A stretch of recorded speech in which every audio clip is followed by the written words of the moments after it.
the mistress of King Edward VII, Daisy Greville, the bold socialite. Daisy Greville was an active participant in the Marlborough House set of Prince Albert Edward, and despite its seemingly conservative facade, the club was anything but prim. It served as a notorious hub for extramarital affairs, with Daisy often at its epicentre. While cards were also part of the entertainment, the primary focus was on indulging in unrestrained adultery. Join us as we delve into the scandalous tale of Daisy Greville, one of history's most audacious socialites. Frances Evelyn Maynard, later known as Daisy Greville, was born on the 10th of December 1861 in London's Berkeley Square. Her father, Colonel Charles Maynard, and mother, Blanche Fitzroy, who hailed from a royal lineage, marked an unconventional pair due to their significant age gap. At Daisy's birth, her father was 50 years old, while her mother was merely 18, setting the stage for a life coloured by intrigue and scandal. As the elder of two daughters, Daisy and her sibling, nicknamed Blanchy after her mother, were fortunate in terms of their financial future. Their father stood as the heir apparent to Henry Maynard, 3rd Viscount Maynard, ensuring a substantial inheritance. However, fate took an unexpected turn with Daisy's father, failing to outlive the Viscount. Despite the tragedy, Daisy found herself the sole beneficiary, inheriting the prestigious Eton Lodge in Little Eton, Essex. With her father's passing at the tender age of 4, Daisy's mother wasted no time in remarrying. Blanche Fitzroy's union with Lord Rosslyn, a prominent figure in royal circles, swiftly followed, resulting in 5 half-siblings for Daisy. Despite the loss of her father, Daisy's newfound wealth and familial ties eased her transition into a new chapter of life. With her mother's remarriage and her own maturation, Daisy soon found herself thrust into the world of courtship. Despite being considered a highly desirable match, Daisy encountered a setback when introduced to Queen Victoria's youngest son, Prince Leopold. His haemophilia posed a significant obstacle in their union, dampening the prospects of a future together. Daisy harboured reservations about marrying Prince Leopold, perhaps due to his delicate health. Fortunately, an ideal suitor was closer than she imagined. Frances Greville, Leopold's aide and son of an earl, stood readily available. Though it took some persuasion, Daisy eventually secured her parents' approval, and in 1881 she and Greville were united in matrimony. On the 30th of April 1881, Daisy exchanged vows with Frances Greville in a grand ceremony held at Westminster Abbey. The event was attended by esteemed members of the royal family, including the Prince and Princess of Wales, who bestowed their blessing upon the newlyweds. Little did Daisy know then, the prince's presence would soon exert a significant, albeit at times tumultuous, influence on her life. Following the extravagant wedding festivities, Daisy and Frances Greville plunged into high society, hosting lavish parties that garnered considerable attention. However, amidst the glamour lurked a darker reality, as both spouses engaged in extramarital affairs, succumbing to the temptations of youth and recklessness, setting the stage for turmoil ahead. Amidst Daisy's whirlwind of social engagements, a cycling frenzy swept across Britain, known as cyclomania. Daisy, an early enthusiast, embraced the trend wholeheartedly, yet her passion for cycling would soon entangle her in controversy and scandal. As Daisy and Prince Albert Edward, also known as Edward VII, shared a mutual love for cycling and the fact that he had attended Daisy's wedding, rumours began to circulate insinuating a more intimate relationship between them. Fueled by gossip, the press spun tales of romantic entanglements, prompting a musician to compose a suggestive song about Daisy, further solidifying her status as a topic of fervent discussion. Henry Dacre capitalised on the cycling craze with the song Daisy Belle, a playful take on Daisy Greville's exploits, though the identity of the song's narrator remains ambiguous. Speculation swirled, with many suggesting it alluded to Prince Albert Edward. Such conjecture only served to amplify Daisy's prominence as one of England's most intriguing figures. In 1893, Daisy's father-in-law passed away, signalling a pivotal moment for her and her husband. With his demise came the inheritance of an earldom, propelling them to esteemed Warwick Castle. Here, amidst the opulent surroundings, Daisy found herself at the zenith of society, surrounded by a new circle of affluent revellers.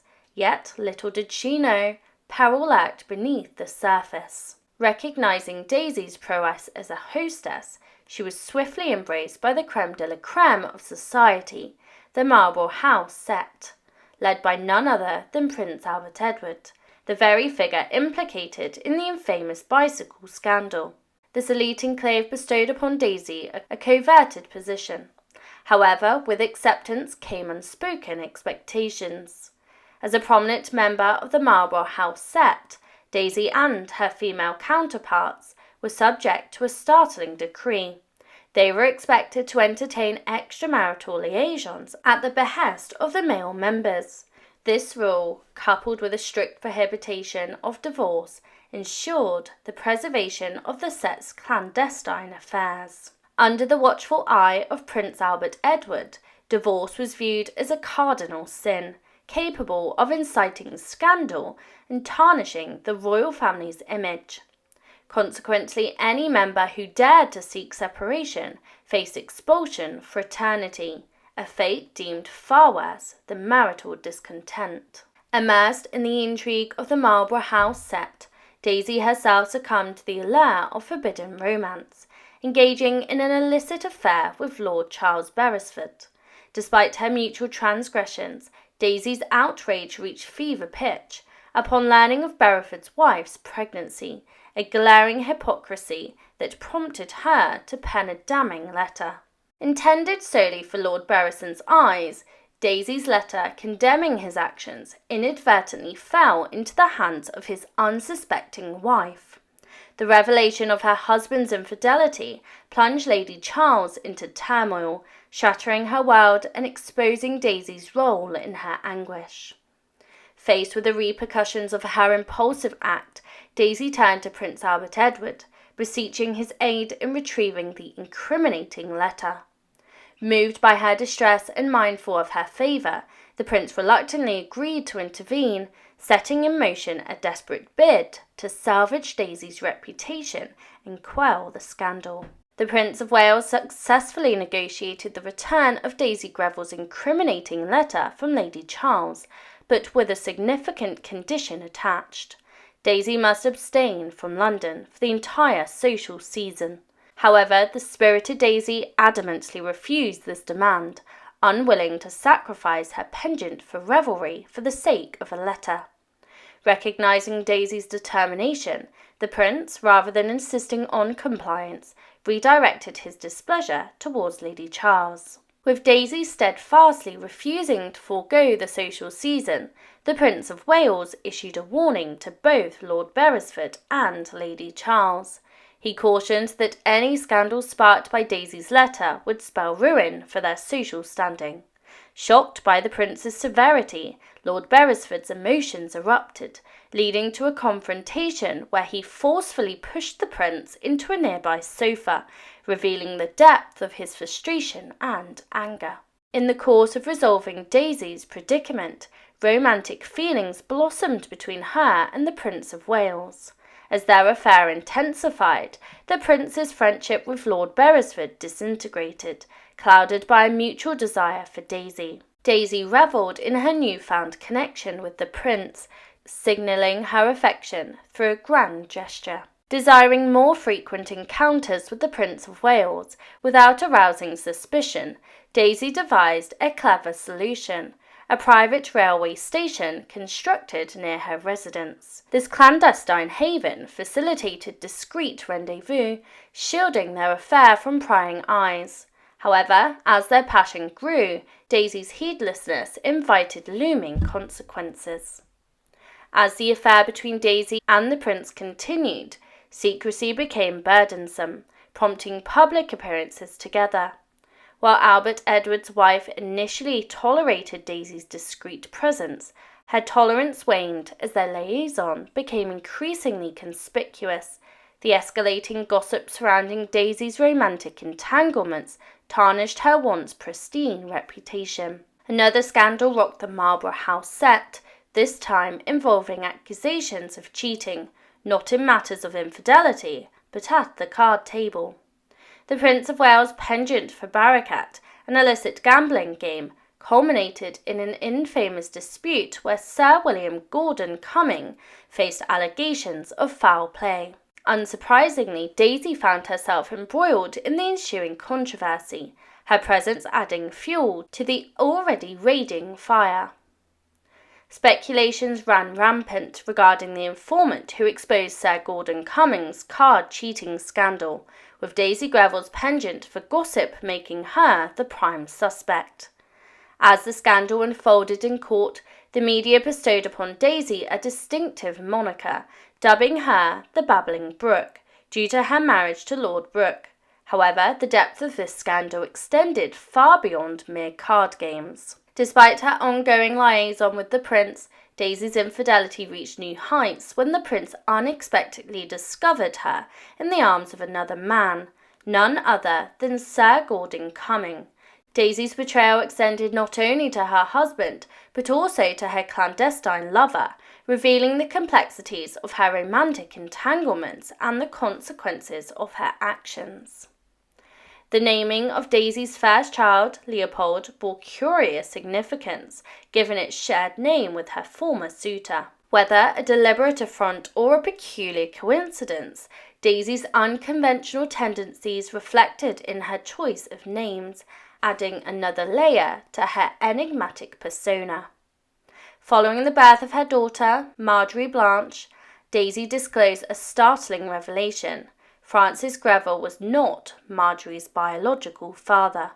This revelation hinted at Daisy's clandestine affairs and the complexities of her romantic liaisons, shedding light on the true paternity of her children and unravelling long-held family secrets.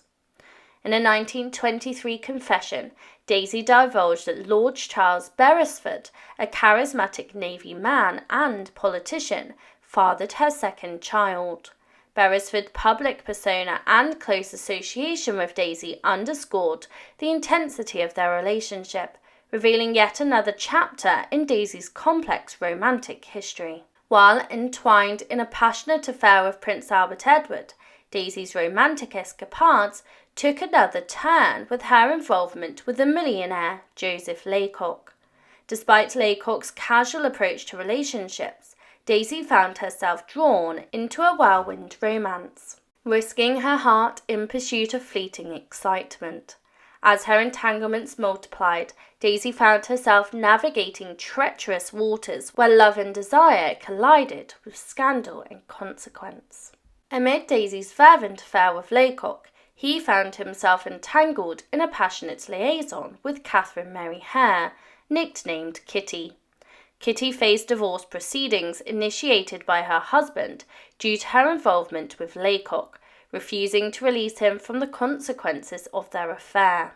Ultimately, Laycock opted to marry Kitty, considering Daisy already had a husband. Despite this, Daisy's ardour for Laycock persisted, leaving the fate of their affair uncertain, or so it seemed. Laycock's decision to wed Kitty didn't signal a sudden commitment to monogamy. Daisy and Laycock continued their passionate liaison, unabated by marriage. Moreover, Laycock's marital status didn't deter him either from fathering yet another child with Daisy, adding to her brood of 4 living children. For those keeping score, 1 offspring from her husband, 1 from Beresford, and 2 from Laycock. With each new addition to her unconventional family, Daisy's reputation garnered increasing scrutiny from critics. Robert Blatchford, a journalist and author, criticised Daisy's extravagant lifestyle in scathing prose. His critique targeted her ostentatious consumption, contrasting it with the poverty and suffering prevalent in society. Incensed by his words, Daisy stormed into his office, demanding an immediate apology. Instead of receiving an apology, Daisy found herself engaged in an unexpected exchange of ideas with the journalist. Embracing his socialist ideologies, Daisy engaged in numerous discussions with him, absorbing his teachings with avid interest. Using the knowledge gained, she aligned with another journalist, and she embarked on campaigns for education, poverty alleviation, and women's rights. Her advocacy extended to promoting women's access to education and employment opportunities. Yet, despite her altruistic pursuits, Daisy's lavish lifestyle depleted her finances, teetering her on the brink of financial ruin. Despite these hardships, Daisy's love for spending persisted, starkly contrasting her dedication to social change. Daisy Greville's extravagant expenditures extended to the transformation of her eastern estate into the botanical marvel. Employing a renowned landscape architect, she orchestrated the creation of over 10 acres of picturesque parkland, featuring a sunken garden and a lily-adorned canal.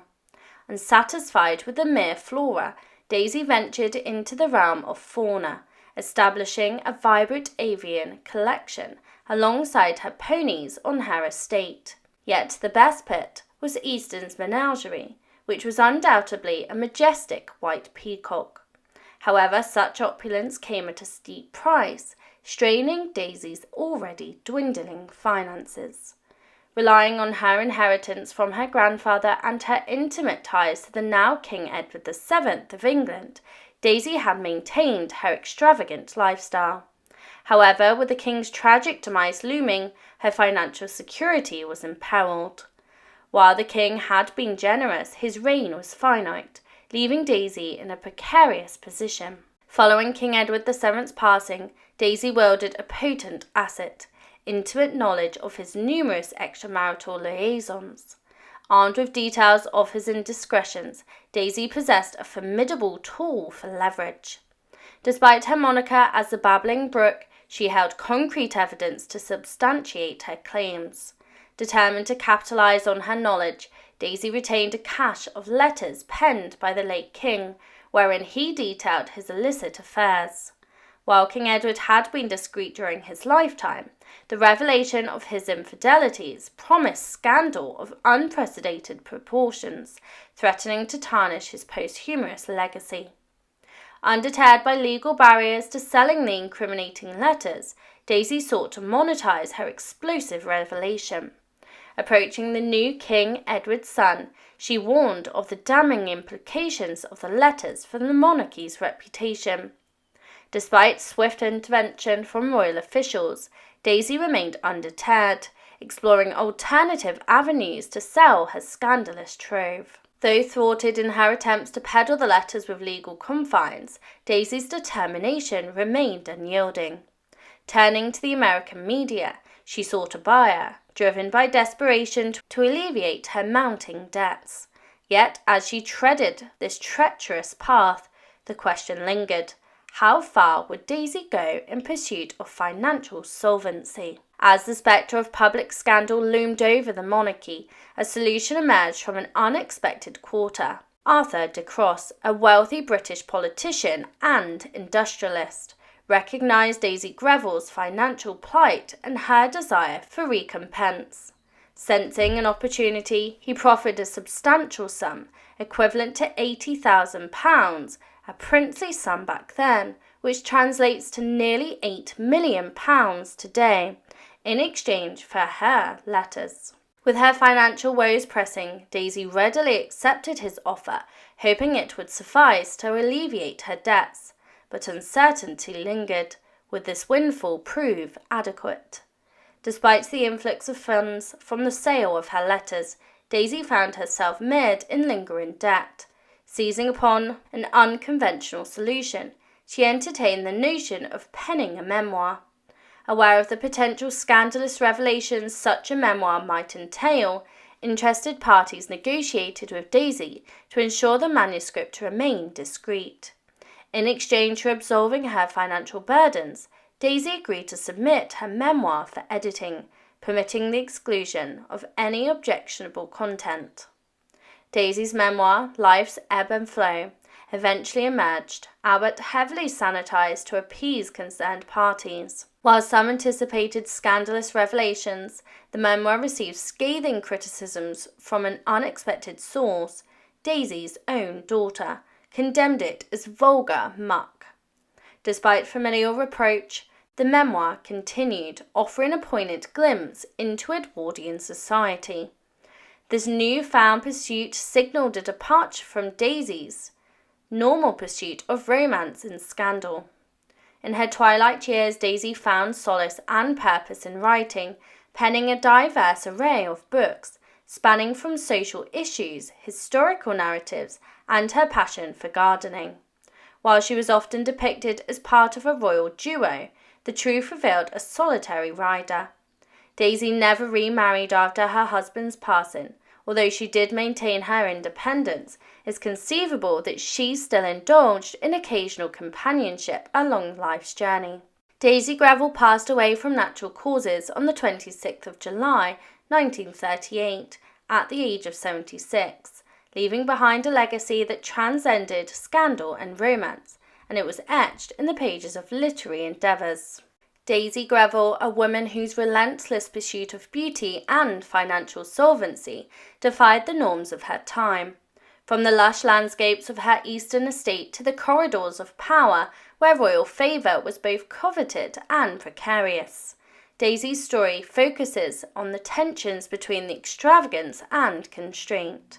Yet amidst scandals and financial turmoil, Daisy's legacy endures not only in the verdant gardens she cultivated, but also in the resilience that she displayed, ultimately finding solace and purpose in the written word.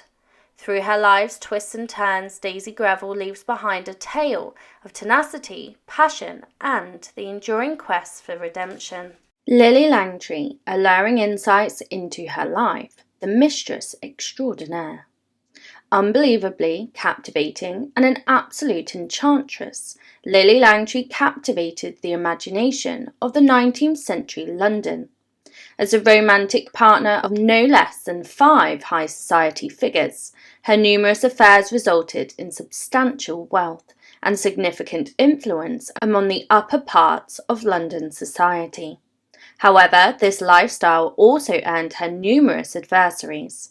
Embark on a journey through Lillie Langtry's notorious pursuit of fame and fortune, witnessing her eventual and dramatic downfall. Langtry inherited distinctive traits from her parents that moulded her life. Her mother, Emily Davis, bestowed upon Langtry her stunning beauty, while her father, the very Reverend William Courbet Le Breton, passed down his wandering ways and inclination for extramarital relationships.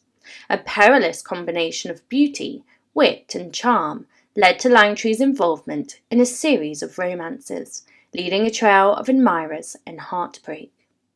The solitary girl among 7 siblings, Langtry quickly adapted the need to emulate her brothers. She mastered concealing her emotions and thinking swiftly, adopting the behaviours expected of a young man in her era.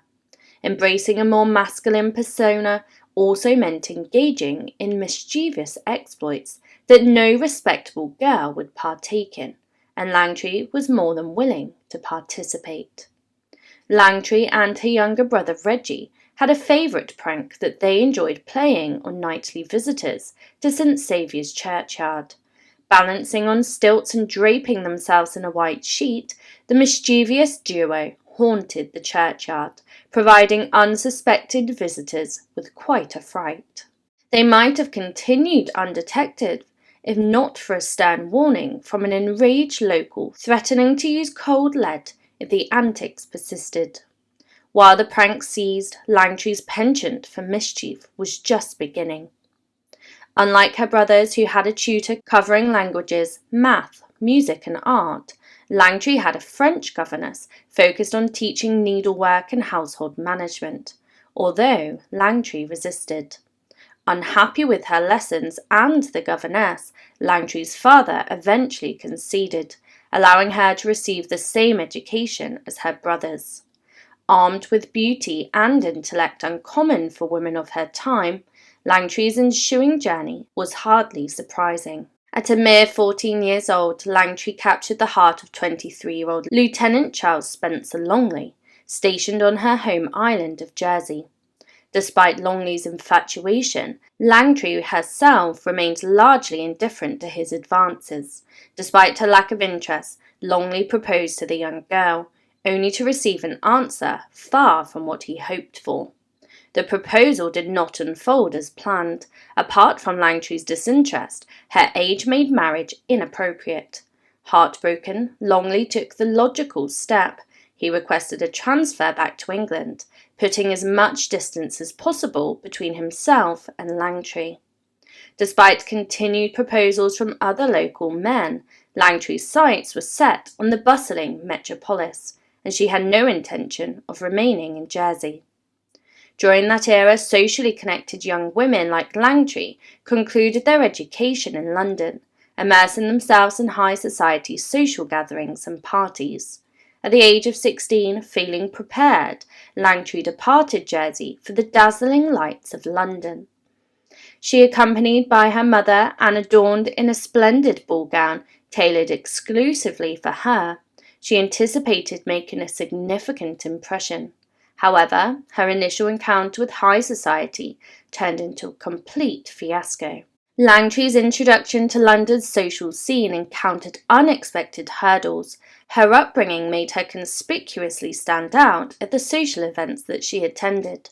Despite wearing her ball gown with pride, it seems woefully outdated compared to the fashionable styles of London. Feeling like a clumsy peasant, Langtry eagerly awaited the evening's dismal conclusion. Disappointed, she returned to Jersey, but her fortune was about to take a turn. 4 years following her disastrous London debut, Lillie encountered Edward Langtry, the owner of an opulent 80-foot yacht named the Red Gauntlet. Enchanted by the yacht, Edward's wealth, and the influence it afforded him, Langtry swiftly attached herself to him, and the two embarked on frequent sailing excursions together. Although Langtry primarily admired him for his wealth, Edward's feelings were deeper. Edward's love knew no bounds. The couple enjoyed racing their yacht together, and once, during a race, Langtry fell asleep. Respecting her need for beauty sleep, Edward refrained from firing the Victory cannon, a necessary step to formalize his win. 2 slower boats passed him, resulting in a loss solely because his lady love needed some rest. Regrettably, the display of devotion failed to impress Langtry's parents. Described as a pudgy chap, his weak mouth overhung with a walrus moustache, and his conversation powers limited. Edward Langtry did not meet Millie's family's standards. However, the stronger their disapproval, the more determined Lillie became to marry him. After only 6 weeks of acquaintance, the couple wed, spending their honeymoon in style on the Channel Islands. Their bliss, however, was very short-lived. Upon relocating to Southampton to begin their new life together, Lillie contracted typhoid fever, plunging her into a month-long perilous illness with only her husband for care. Although she eventually recovered, Langtry convinced her husband that moving to London would be beneficial for her health. In reality, she was eager to re-enter London high society. Did her second attempt fare any better? Not quite. The move to London proved ill-fated. Invitations to social events were scarce, leaving Langtry often confined to her bed with nothing but books for company. Meanwhile, Edward, a nature enthusiast, found himself trapped within the city's confines, resorting to heavy drinking as a coping mechanism. Bored and despondent, the couple languished in their rented London residence, and yet somehow their situation managed to worsen. In 1876, Lillie Langtry received devastating news. Her younger brother Reggie, a once playful companion in childhood pranks, met with a fatal riding accident. Despite rushing back to Jersey as swiftly as possible, she couldn't arrive in time for the funeral. Ridden with guilt, Langtry spent the ensuing months mourning in her own manner, a process that caught the attention of influential individuals. Still in mourning, Langtry attended her subsequent high society gathering, adorned in a simple black dress and unassuming hairstyle. Amidst the room of women adorned in elaborate ball gowns, Langtry's understated elegance and sombre attire distinguished her, an observation not lost on the attending artists. Some covertly sketched the enigmatic young woman, propelling her into the limelight. During the event, George Francis Miles, another attendee, discreetly produced numerous sketches of Langtry. These sketches found their way into London shops. Her image graced postcards, and storefronts were adorned with her likeness to attract attention. Artists vied for the privilege of using her as a model for their portraits. Langtry willingly posed for numerous artists as her fame soared, with a particular portrait causing a significant stir. Clad in her now iconic black dress, Langtry posed for painter Sir John Everett Millais, aiming to capture the hue of her pale complexion and towering stature on canvas. The resulting painting, a Jersey lily, coupled with her distinctive skin tone, bestowed upon her a new moniker, the Jersey Lily.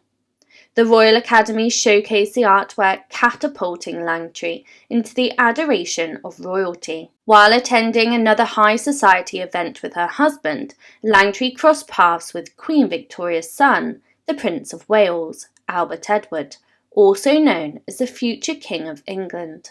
Obsessed by the widely circulated images of her, the prince orchestrated a seat next to her at dinner, leaving her unfortunate husband relegated to the opposite end of the table.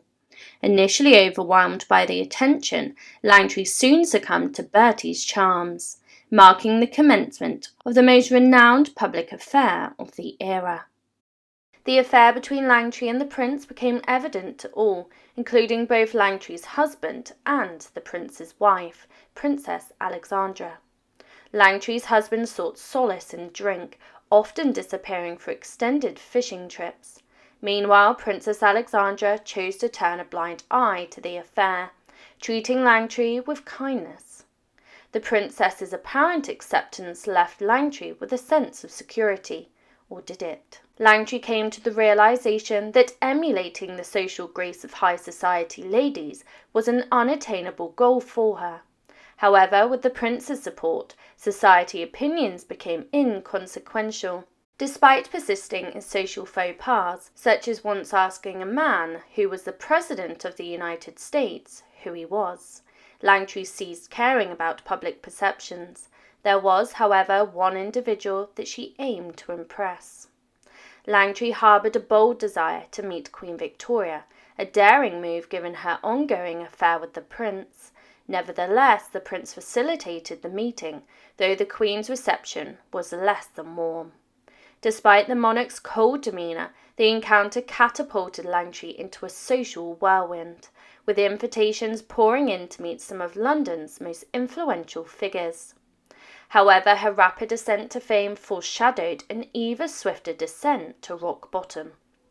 Langtry's popularity began to wane with the arrival of Sarah, a French stage actress whose golden voice and stage prowess rivaled Langtry's beauty. Even the prince took notice. As Bertie's interest in their affair waned, Langtry's party invitations dwindled, and the financial support from affluent friends and patrons vanished. In its wake, creditors began closing in. With finances depleted, Langtry faced the onslaught of creditors. Discovering her husband lacked the anticipated wealth, creditors declared them bankrupt. When they came knocking for repayment, Langtry's husband embarked on an extended fishing trip, leaving her to liquidate her possessions to settle the debts. Bereft of spousal support, Langtry sought solace in the arms of another man. Prince Louis of Battenberg succumbed to Langtry's allure as her husband's abandonment and their bankruptcy unfolded. Hindered by the turmoil, Langtry couldn't invest the time or emotional energy in a lasting relationship with him. Their affair proved short-lived, and the news of the events led to Prince Louis being sent away to serve in the Navy. The affair reached its conclusion when Langtry discovered her pregnancy. With uncertainty surrounding the baby's paternity, Langtry retreated to Jersey to conceal the pregnancy from the prying eyes of the gossiping society ladies in London. Deciding to keep the birth a secret, she enlisted the help of an old friend. Though the Prince of Wales no longer sought Langtry as a mistress, their friendship endured, and he was not one to forsake his friends. Providing her with financial support, he persuaded her to spend the remaining months of her pregnancy in Paris, where her identity and story remained unknown.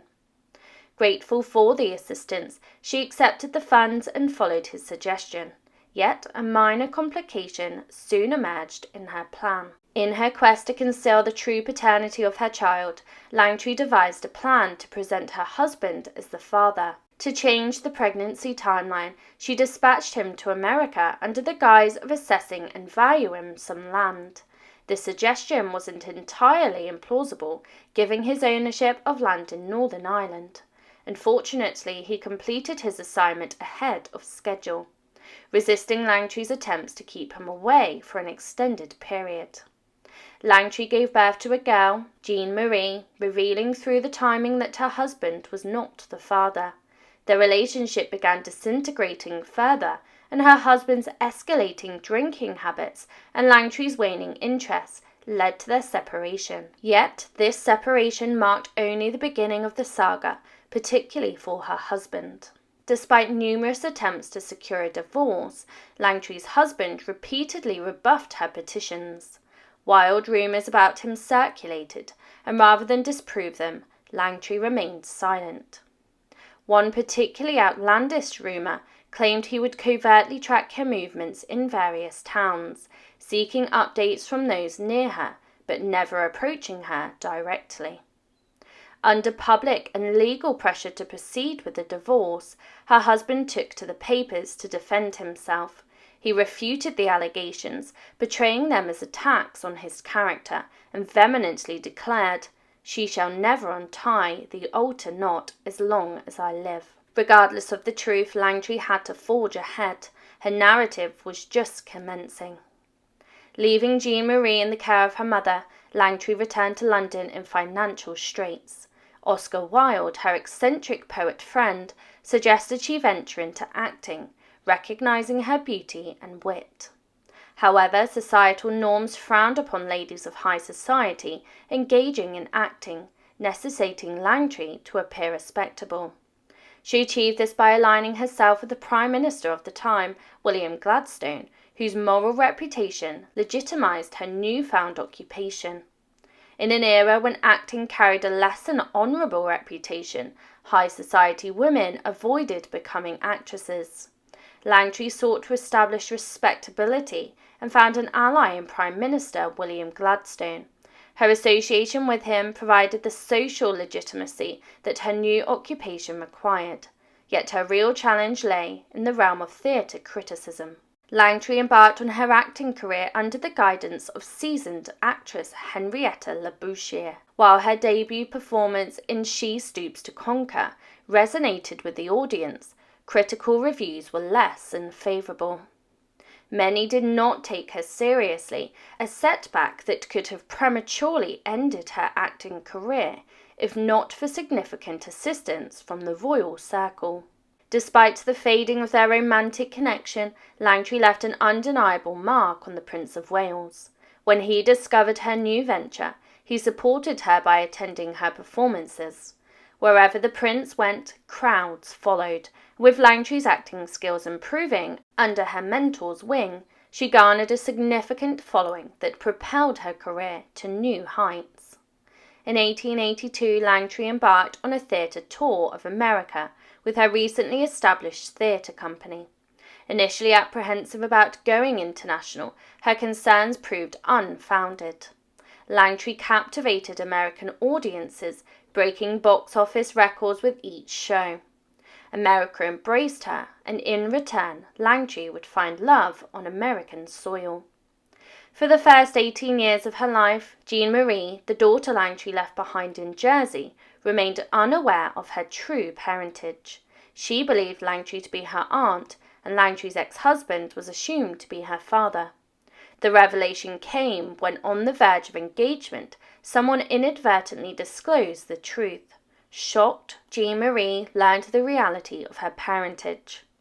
Jean-Marie's fiancé revealed the truth. Her mother was her grandmother, her aunt was her real mother, and her father was likely Prince Louis of Battenberg. This revelation, based on Langtry's numerous affairs, left Jean-Marie angry and humiliated. She severed ties with her aunt, declaring they were no longer family, further diminishing Langtry's already dwindling circle of friends and family. Historically drawn to wealth, Langtry commenced another affair with the immensely wealthy Frederick in America. The affair made headlines, ensuring sold-out shows as audiences clamoured to witness the captivating woman, causing men to lose their composure. Despite her husband's refusal to grant a divorce, Langtry revelled in her newfound wealth. Lillie's life with Frederick unfolded in luxury. He whisked her away to an extensive European trip, purchased a townhouse in pricey New York City, and in a grand gesture acquired a private railway carriage designed by Langtry herself for a hefty $1 million. Langtry had hit the jackpot. With her newfound affluence, Langtry invested in American industries and real estate, allowing her to become a US citizen and legally dissolve her marriage. The divorce concluded, Edward Langtry faded into obscurity. Lillie embraced her new life with Frederick, determined to leave her past with her ex-husband behind. Soon after, news of Edward's passing reached her, and her response was unsparing. In 1897, Langtry's ex-husband found himself on a passenger ship in the Irish Sea, where an unfortunate fall led to a fatal head injury. Despite being sent to a doctor upon docking, Edward did not survive. When Lillie received the news, it elicited little emotional response. Later, she sent a letter of condolence to another widow, stating, "I too have lost a husband, but alas, it was no great loss," a cutting remark indeed. Langtry continued to augment her wealth by delving into thoroughbred horse racing, quickly assembling a stable of horses. She participated in races and accumulated prize money. During this period, Langtry crossed paths with George Alexander Baird, a wealthy Scotsman prominent in the horse racing scene.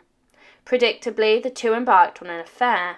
However, this liaison proved perilous for Langtry. Baird's reputation was less than stellar, characterized by aggressive behavior, frequent clashes with authorities, and a hot temper, association with questionable individuals, and jealousy, a toxic combination.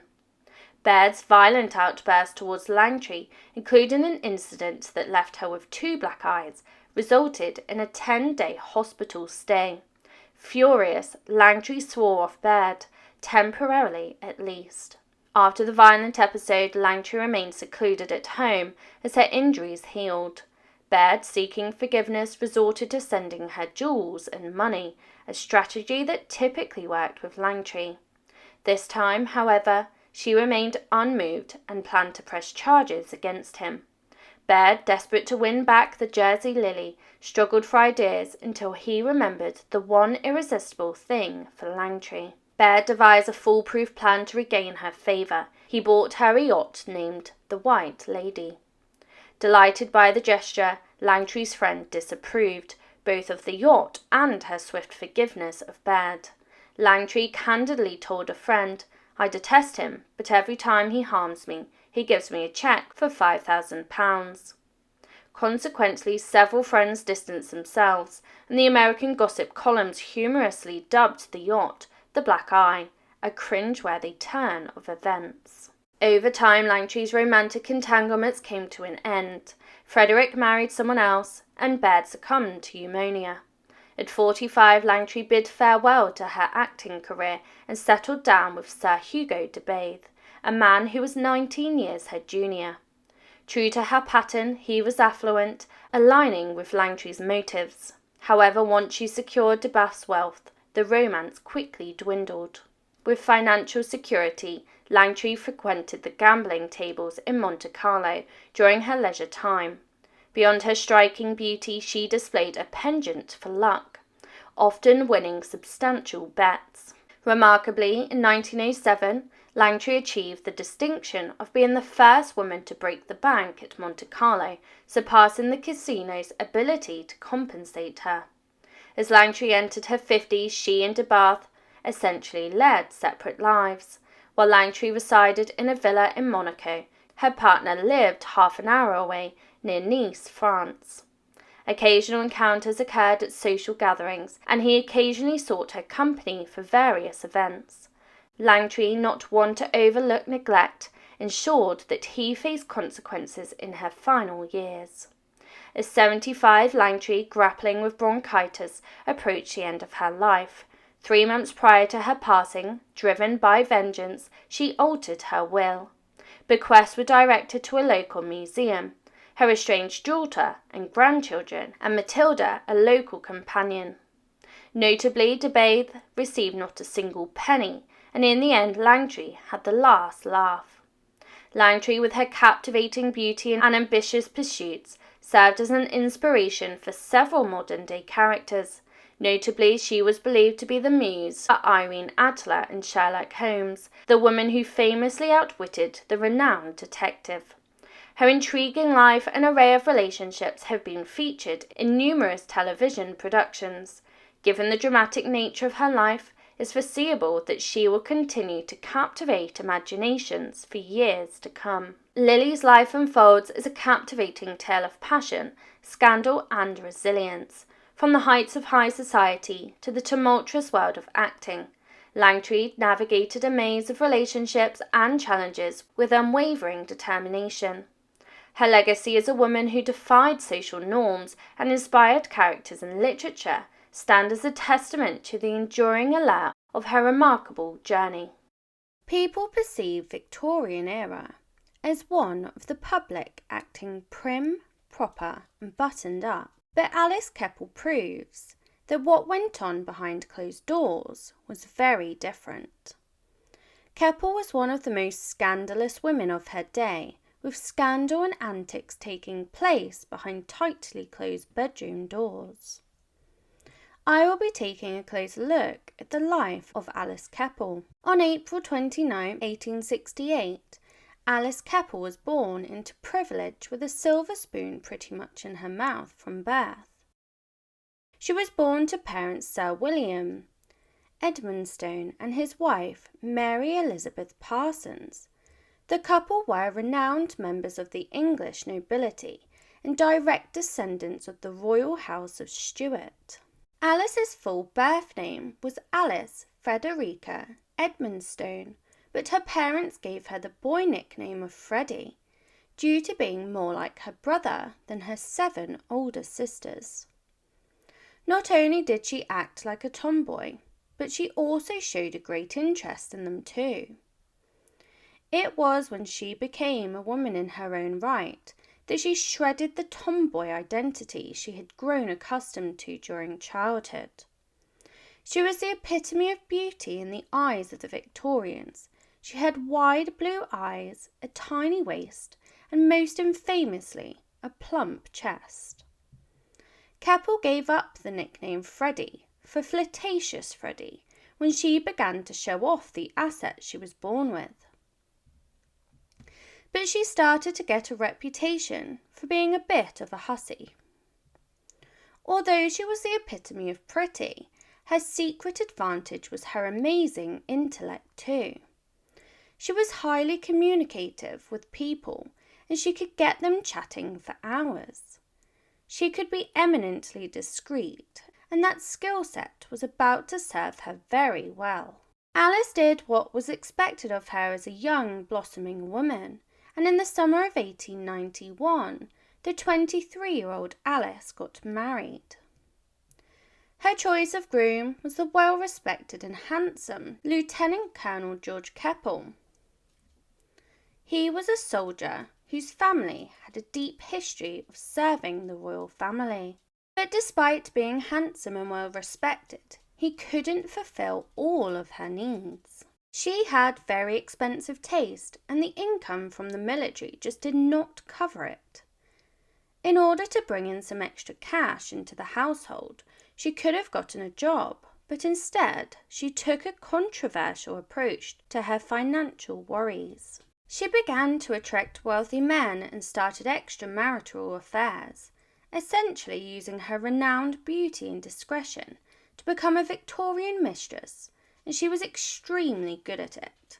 Her first lover was Ernest Becket, the second Baron of Grimthorpe, and he was much older than Keppel. He was known around the town as a philanderer, and with more money than he knew what to do with. It wasn't long after she started up this affair that she found out that she was pregnant. This put her in a difficult position in 1894. There were no DNA tests available back in the day, so she had absolutely no idea who the father of her child was. When Alice gave birth to a little girl named Violet that summer, and even her own family members were concerned that Grimthorpe was the dad. You would expect this would cause outrage for her husband, but surprisingly, they had an open marriage. This was not unusual for the times. Despite the people being publicly prudish, behind closed doors, many of the high-class families had mistresses and affairs. Her and her husband struggled financially, but after she started serving wealthy men, the financial burden was lessened, as though he was 100% supportive of her. He even engaged in some of his own affairs and once noted, "I do not mind what she does as long as she comes back to me in the end." Although he was okay with her affairs, some things even made him question things when a prince fell in love with her. 4 years later, the now 29-year-old socialite was living in the wealthy area of Mayfair in London when she was working as a hostess. This was where she would meet her prince, the future King Edward VII, the eldest son of Queen Victoria and the heir to the British throne. I'd say it was the start of a beautiful friendship, but it was more like an outrageous romance. Her new lover was controversial. The public and his family had a love-hate relationship with the man due to his womanizing ways and endless scandals. He was married to Alexandra of Denmark, but there had not been one time throughout the couple's history that he had stuck to his matrimonial vows. He was always frequented with women of the night in Paris, as well as up to 55 mistresses throughout their marriage. He had a particular thing for other married women in the form of beautiful actresses and noblewomen throughout England. Not only did Edward have a thing for married women, she also had a thing for controversial, bad men. The man lived a life of overindulgence in all parts of his life. He put on the pounds with all the food he ate. He gambled excessively, as well as womanized an unruly number of women. When the royal was 56, he met Alice, and he was old enough to be her father. Edward even famously commissioned a love chair that would let him romance a woman without crushing her with his considerable girth. Yep, this is what Alice was getting herself into, although maybe it was Edward who should have watched out. Soon after her first meetings with Prince Edward, Alice Keppel discovered that she was pregnant again, and she went on to have a little girl called Sonia in 1900. A lot of people rumoured that Sonia was Edward's illegitimate daughter, but despite these rumours, Sonia was actually her husband George Keppel's child. Prince Edward enjoyed a rendezvous with married women, perhaps for the secret sneakiness of it. He was probably surprised by the tolerance of Keppel's husband, who even accommodated his affair. The Prince of Wales was a frequent visitor to the Keppel home in Mayfair, and each time he appeared, George made sure to be on his way out. Although this was convenient for the romancing couple, it was also somewhat awkward. The Prince of Wales was used to getting his own way in all aspects of his life, and he would throw tantrums if he did not get what he wanted in the first instance. However, Keppel was able to calm down the king's mood swings with her communicative gift. She was one of the very few people in Edward's life who could reliably talk him down. As one witness commented, Edward was a much pleasanter child since he changed mistresses. The relationship was not one way. She gave a lot to Edward, but she also got a lot back in the form of financial security for her and her family. Maybe this was why her husband was so understanding of her arrangement with Edward. Keppel was working overtime as a royal mistress to keep Edward sweet, and he repaid her with royal endowments. She was even able to secure her husband and her brother great jobs for royal connections. Keppel was popular with more than just Edward. Even his wife was keener on him than his previous mistresses. Alexander of Denmark was used to dealing with his previous side piece, Daisy Greville, who was brash and loud about her bedroom association with royalty. Keppel, by contrast, knew just what to do to get Alexandra on her side by staying inconspicuous and not flaunting her affair in front of everybody. This showed great respect for Edward and his wife, and she kept their royal relationship on the down low as much as possible. Alexandra couldn't help but like her, and the Princess of Wales became at the very least an uneasy ally to Keppel. Alice had a way with men, but her ability to butter up women was understated too. She was liked by Alexandra and even helped Edward choose gifts for his wife. And she was dang good at it too, once helping create a set of Fabergé animals, since Alexandra collected them. In 1901, Alice's life was upgraded to the next stage again when her man became the King of England after the death of his mother, Queen Victoria. The new Edwardian era had begun, and Keppel was right in the middle of the period, alongside Edward, the new monarch. She was able to gain great power as an advisor for Edward, and she would often be the go-between for her lover and his ministers. Many of the king's deals were done in Alice's own drawing room, and she hosted a number of dinners to tactfully get an arguable topic dropped into conversation to gauge effect, which was reported back to the king. She was able to do this inconspicuously, as she avoided the topic of her political influence. Instead, she would rather it stayed quiet between those concerned. When the Prime Minister's wife, Margot Asquith, once talked about Keppel as the king's advisor, the royal mistress was furious. Before long, however, she had bigger things to worry about. Keppel was one of the most persuasive women in all of England, and she could persuade the king to do many things. But despite her attempts, she was never able to rid the king of his addictions, such as eating and smoking, and his appetite only grew bigger as he grew older, and towards the end of his life he was enjoying 12 meals a day, alongside 20 cigarettes. Edward believed that he was immortal, but of course he was very wrong. Keppel was quite gifted in foreseeing future events, and she tried to stop the fatal events from unfolding when the king fell ill. She even reached out to a renowned minister and requested that he help her lover. She wrote to him, "I want you to try and get the king to see a proper doctor about his knee. Do what you can with your famous tact, and of course, don't tell anyone I wrote to you." But tragically, this never happened. It wasn't long until the king started to deteriorate further. He was suffering from bronchitis, perhaps due to his cigar habit, but he was also unfortunate enough to suffer from a rodent ulcer on his nose, which is a type of skin cancer.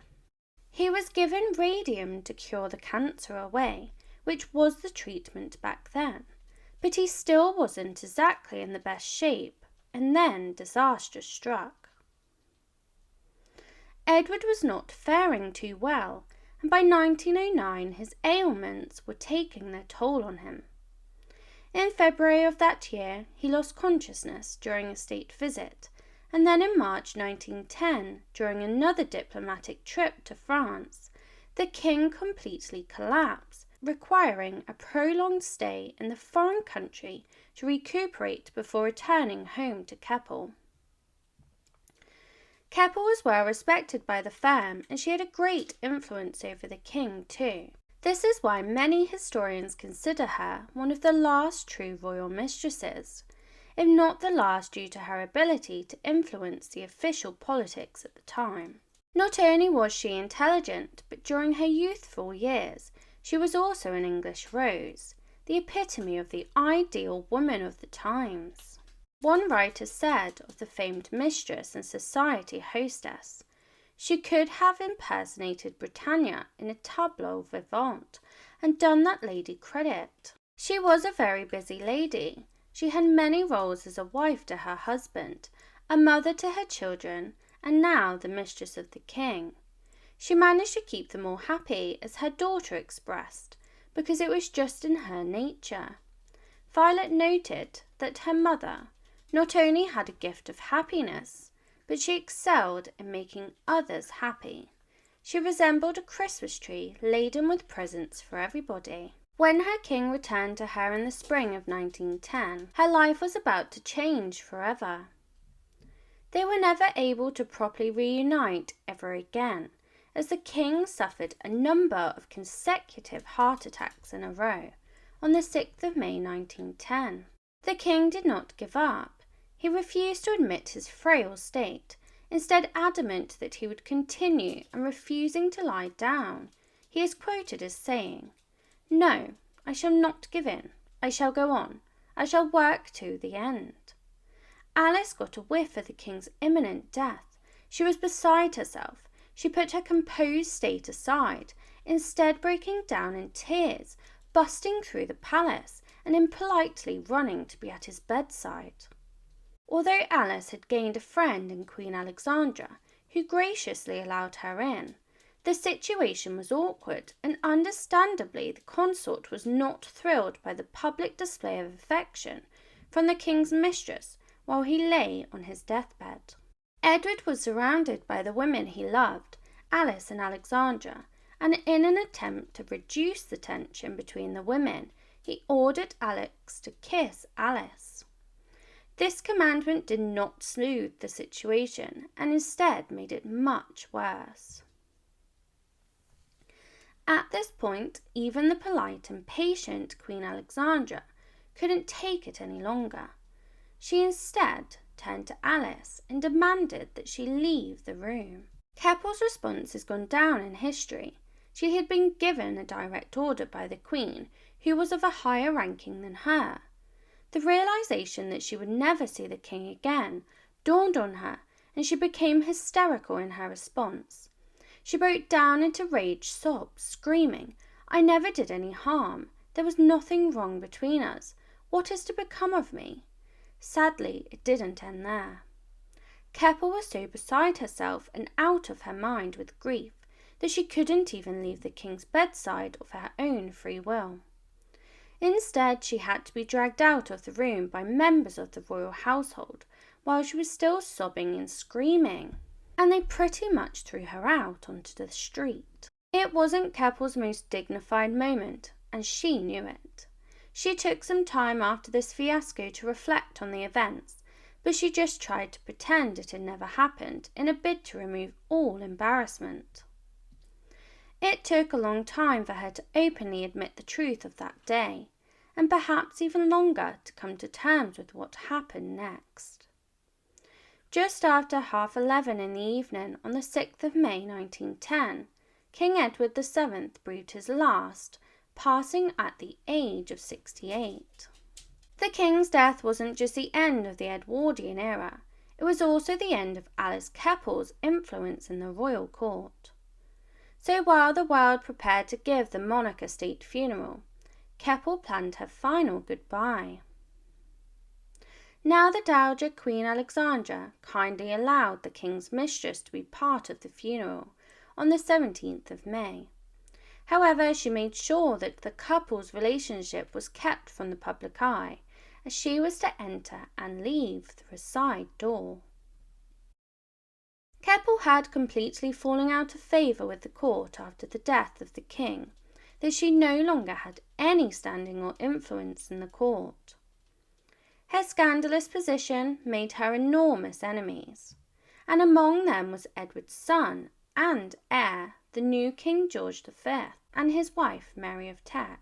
They wished for a more traditional court and wanted to rid it of his father's debauched ways. The first step to this was to ban Keppel from it altogether. With the king's cold body lying in the ground, Alice Keppel was forced to make a heartbreaking decision. She was no longer welcome in the many drawing rooms that she used to light up. Her family made the decision to leave England for a better life, and in November 1910, just a few months after Edward's passing, she still had all of the same skills that she had before, and her ability to woo people did not stop in the royal court. She went on to make famous friends while in Italy in exile. Keppel and her husband continued to host impeccable parties, and it was here that other exiled members of other royal families, including Greece, Yugoslavia, and Spain, as well as a young Winston Churchill himself. In the lead up to World War II, the Keppel family returned to England after decades away from their home country. Nothing was the same, and their lives were completely changed forever. It was now 1940, on the cusp of technology of the 20th century, and they were now old-fashioned ruins of bygone time. The monarchy had also changed beyond belief. King Edward VII's grandson, Edward VIII, was on the throne, but in 1936 he gave it all up and abdicated for his own royal mistress, Wallis Simpson. Eventually, the changed England became too much for Alice and George, and they went straight back to the ideals of their Italian villa in 1946. They had just spent 6 years in Britain and returned almost as soon as they could after the end of World War II. Her end was painful, and in early 1947, Alice Keppel's life took a dark turn. She was now an old lady at 79 years old. She wasn't in the bloom of her youth, and her health began to plummet. That September, the legendary mistress passed in her villa from cirrhosis of the liver. Against all odds, she remained married to her devoted husband of 56 years, George Keppel. They were still so in love with each other despite the arrangement earlier in their lives, and George followed Alice only 2 months later, perhaps with a broken heart. They are now buried beside each other in Florence, and Alice was infamous as a mistress to King Edward VII, but her legacy did not stop there. Her great-great-granddaughter is Camilla, the Duchess of Cornwall, who is the infamous mistress turned wife of Prince Charles. Charles, who is King Edward VII's great-great-great-grandson, and when Camilla first met Charles, legend has it that Camilla quipped, "My great-great-grandmother was your great-great-grandfather's mistress, so how about it?"